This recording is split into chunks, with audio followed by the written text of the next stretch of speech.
Selamat jumpa anak-anak. Pada kesempatan hari ini kita bisa berjumpa bersama Pak Yadi. Bagaimana kabar kalian semuanya pada hari ini? Semoga semua dalam keadaan sehat walafiat ya, bersama keluarga. Anak-anak, pada kesempatan hari ini kita akan belajar tentang bentuk-bentuk usaha atau bentuk-bentuk badan usaha di Indonesia. Mari kita simak bentuk-bentuk badan usaha di Indonesia. Lihat pada tabel berikut. Nah, ini bentuk-bentuk badan usaha di Indonesia terbagi menjadi 3, yaitu dari sektor perusahaannya atau bentuk perusahaannya yang namanya koperasi. Yang kedua, sektor usaha swasta. Yang ketiga, sektor usaha negara.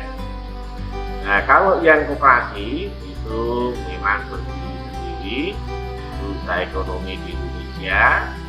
Kemudian yang sektor usaha swasta itu juga disebut badan usaha milik swasta. Yang selanjutnya, sektor usaha negara itu juga disebut badan usaha milik negara. Yang sektor usaha swasta itu meliputi perusahaan perseorangan, kemudian firma, kemudian persekutuan komanditer itu disingkat CV, kemudian perseroan terbatas disingkat PT. Selanjutnya yang badan usaha milik negara itu terdiri atas 4, yaitu persero, kemudian perum atau perusahaan umum, dan yang ketiga perusahaan jawatan, yang terakhir perusahaan daerah. Nah, itu artinya perusahaan daerah dikelola oleh daerah masing-masing.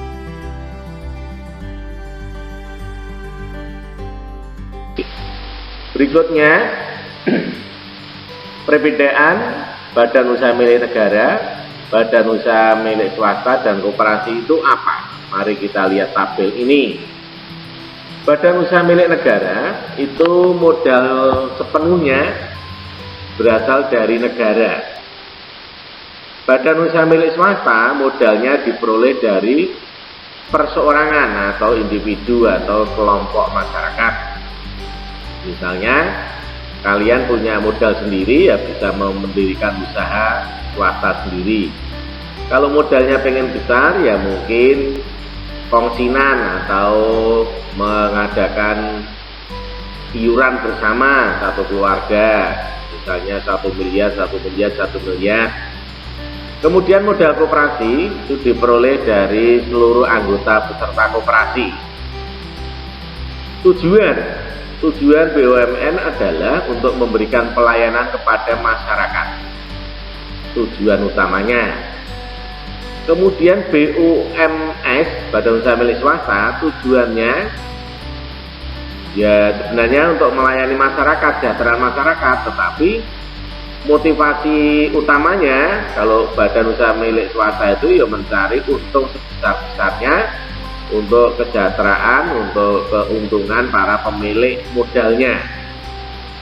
Koperasi tujuannya apa? Untuk meningkatkan kesejahteraan seluruh anggota, termasuk masyarakat. Jadi anggota koperasi mengadakan usaha ekonomi koperasi untuk mencapai tujuan kesejahteraannya. Nah, bagaimana keuntungannya? Kalau keuntungan BUMN itu dikelola atau dimasukkan ke kas negara, itu kalau untung.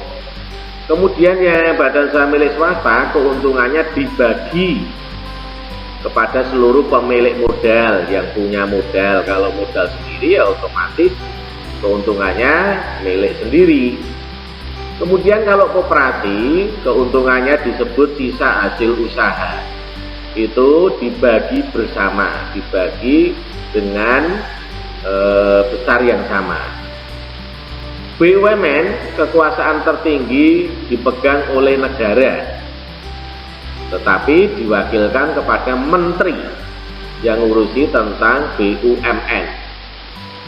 Tapi lain dengan BUMS, itu kekuasaan tertinggi ada di pemilik modal atau pemilik perusahaan.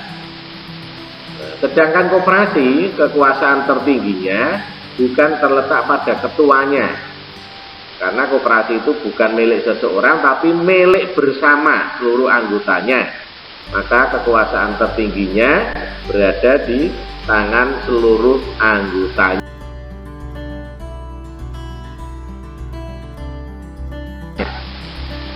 Kemudian selanjutnya, perbedaan badan usaha dan perusahaan. Ada jenis usaha ekonomi, ada badan usaha, dan ada perusahaan. Kalau jenis ekonomi, yang pertama kalian lihat dalam bentuk video itu ada 9.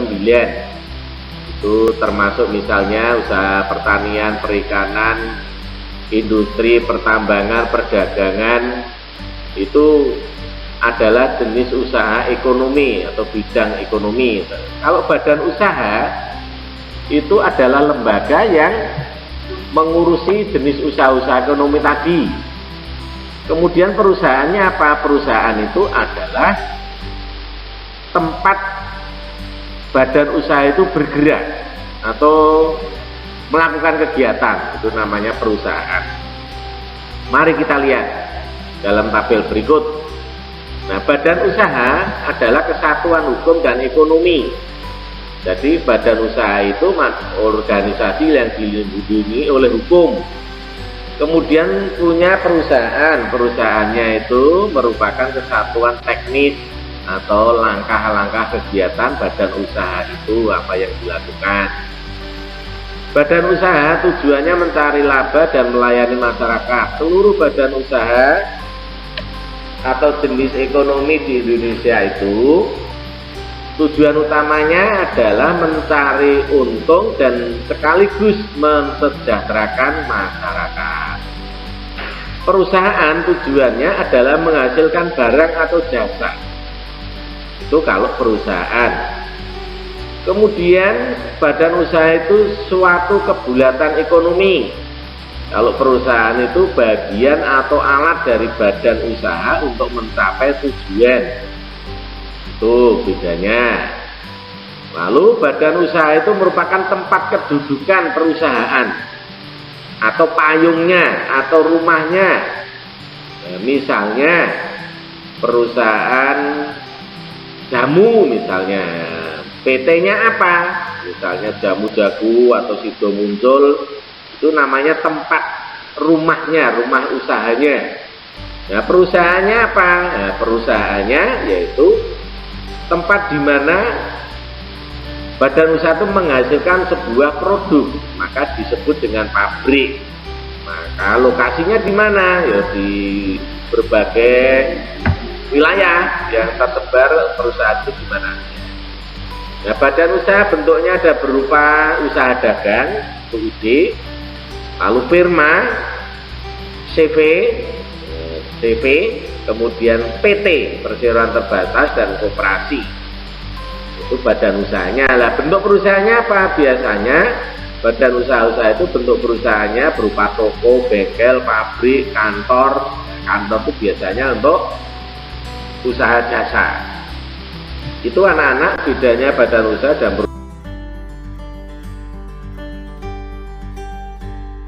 perusahaan.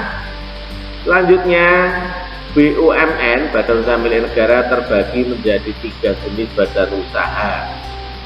Misalnya perusahaan satu jawatan, perusahaan jawatan atau disingkat dengan Perjan. Contoh perusahaan jawatan di Indonesia misalnya yang nangani tentang perusahaan jawatan kereta api. Jadi perhubungan darat di Indonesia itu kereta api itu khusus, istimewa. Maka ditangani oleh jawatan khusus namanya jawatan kereta api yang sekarang diganti menjadi PT KAI, Kereta Api Indonesia, PT Kereta Api Indonesia atau PT KAI. Kemudian yang kedua, jenis BUMN yang kedua perusahaan umum atau perum. Perusahaan umum sebenarnya tidak ada jarak yang terlalu beda jauh dengan Perjan. Itu karena berorientasi pada laba atau keuntungan yang sama juga. Perum dikelola oleh negara dan karyawannya ada yang berstatus pegawai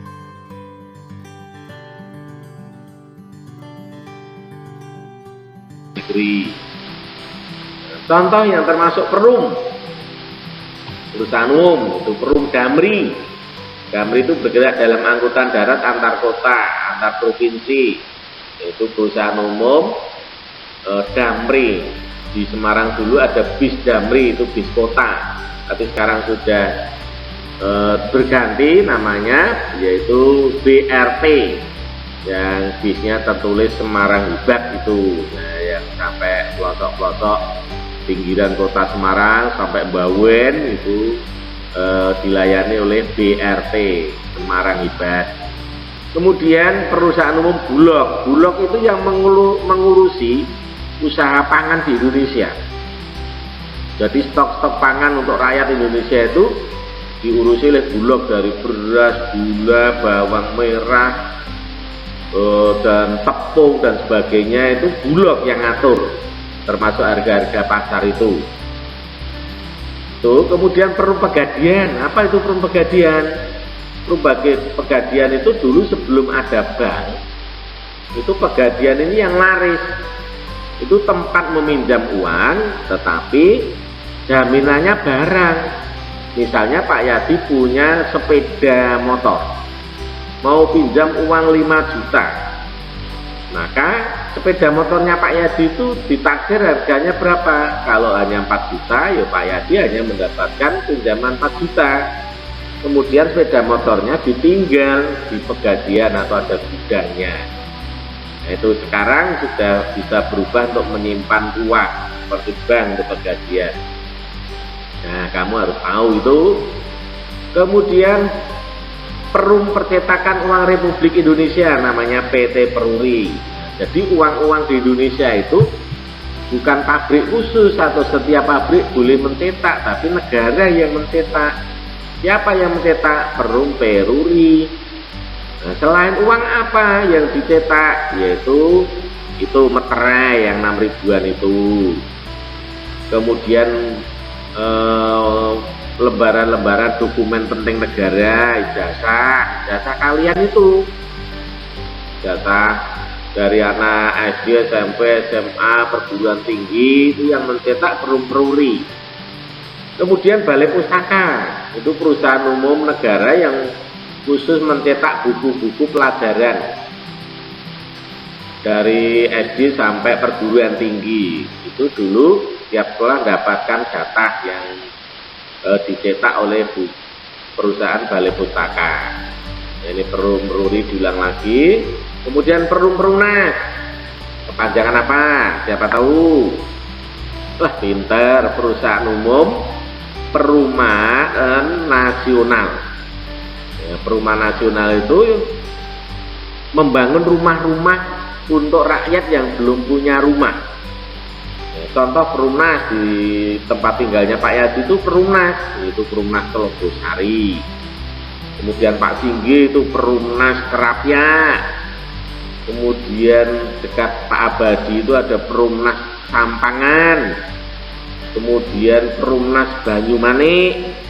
Itu perumahan-perumahan yang kecil tapi ribuan, puluhan ribu jumlahnya. Itu untuk pemenuhan kebutuhan papan untuk rakyat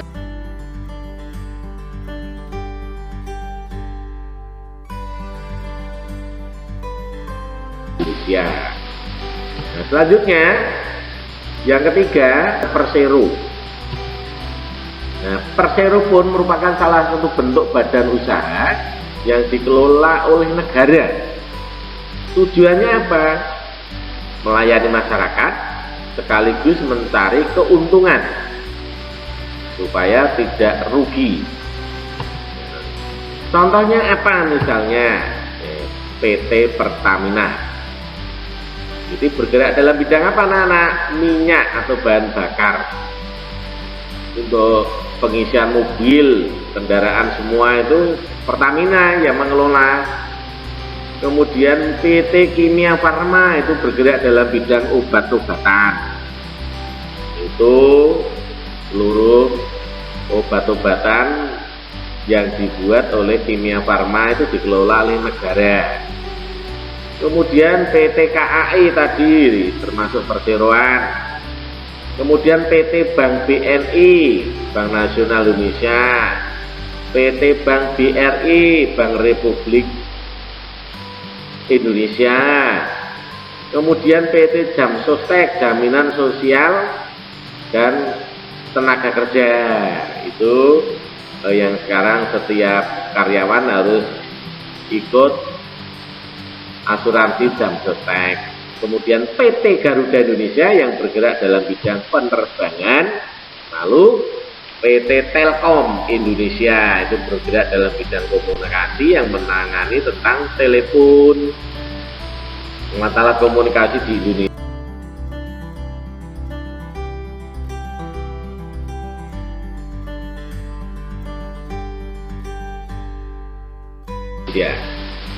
Nah itu anak-anak sekarang badan usaha milik swasta. Badan usaha milik swasta. Contohnya apa saja? Itu artinya perusahaan-perusahaan yang dikelola oleh perseorangan atau kelompok di luar negara. Nah, misalnya papi, opa, saudara kita punya perusahaan-perusahaan swasta, misalnya punya pabrik plastik, punya pabrik pakaian, punya pabrik tekstil, punya pabrik mobil, punya pabrik apa saja, itu perusahaan swasta. Atau punya usaha apa itu misalnya ekspor impor, nah itu swasta yang dikelola oleh orang tua kita masing-masing mungkin ada. Nah misalnya itu BCA, Bank BCA itu milik swasta. Kemudian perusahaan-perusahaan besar yang di Indonesia, Indofood, nah, misalnya Indosat, Yamaha dan sebagainya.